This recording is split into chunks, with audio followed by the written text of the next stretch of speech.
আসসালামু আলাইকুম। সুপ্রিয় সম্মানিত দর্শক ও শ্রোতা, আজকে আমরা জানব যে রোজা রাখা অবস্থায় হাত পায়ের নখ এবং শরীরের অবাঞ্ছিত লোম, মাথার চুল এইগুলো কর্তন করা তথা কাটা যাবে কিনা। এই বিষয়ে অনেকেরই কিন্তু প্রশ্ন থেকে থাকে, তো তাদের উদ্দেশ্যেই আমার আজকের এই ভিডিও।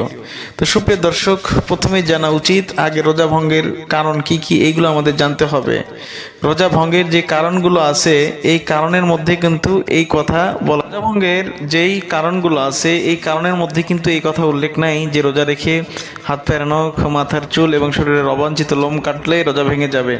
তাই একথা প্রমাণিত যে রোজা রাখা অবস্থায় হাত পায়ের নখ, মাথার চুল এইগুলো কাটলে কোনো রোজার কোনো সমস্যাই হবে না, বরং আপনার যখন এইগুলো বড় হয়ে যাবে কাটার প্রয়োজন আপনি তাৎক্ষণিক কাটতে পারবেন, চাই সেটা রোজা থাকা অবস্থায় হোক বা না হোক। রোজা রাখা অবস্থায় কাটলেও কোনো সমস্যা হবে না।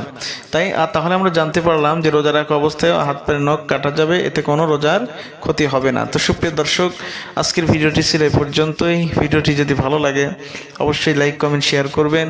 আর পরবর্তী ভিডিও সবার আগে পেতে আমার চ্যানেলটি অবশ্যই সাবস্ক্রাইব করে পাশে থাকবেন।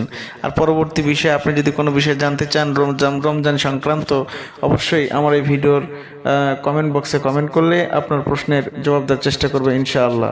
তো পরবর্তী ভিডিও পাওয়ার আগ পর্যন্ত সবাই ভালো থাকবেন, সুস্থ থাকবেন। ধন্যবাদ। আল্লাহ হাফেজ।